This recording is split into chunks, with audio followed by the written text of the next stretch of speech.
大家好，我係嚟自慈幼中學嘅林浩俊梁宇軒、樂俊豪，好高興為大家介紹佢嘅新作品《安心保障》。根據全球資料顯示，65歲以上者已經超過10萬人啦。老人家全球已經慢慢進入呢個老齡化社會。我哋都留意到，其實澳門係有發展呢個銀髮經濟旅遊嘅壓力。但係澳門一啲景點都對老人家嚟講相對比較難行啦。例如大三巴、龍爪角等等。所以咧，我哋就想利用我呢啲平靚正嘅拐杖去吸引老人家過嚟澳門旅遊。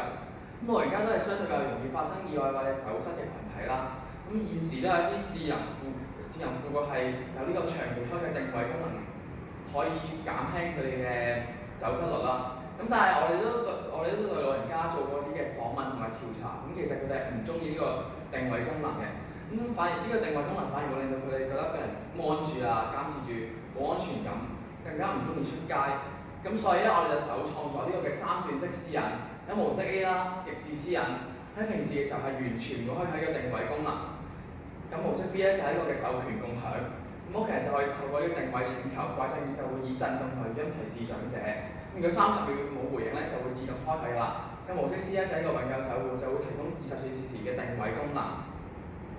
我哋都留意到，其實長者成日都會俾一啲高科技或者環保主題邊緣化。為咗打開呢個隔閡啦，我哋就會喺拐杖嘅底部外設咗一個嘅壓電模組，就希望透過長者每下一步路咧，就呢個動能轉化成為電能，可以為呢個環保出一分力。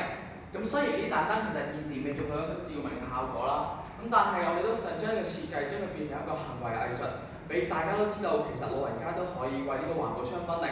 我哋成支拐杖主要用嘅材料就係呢個 PETG 係一個可回收嘅物料啦，就唔會對地球造成額外嘅污染啦。最後啦，我哋都想借住我哋呢支嘅安心保障，可以堅守到平時重私隱、危急保生命嘅原則，同埋實行到長者一小步環保大步嘅理念，去點亮澳門呢一座嘅永續城市。多謝大家。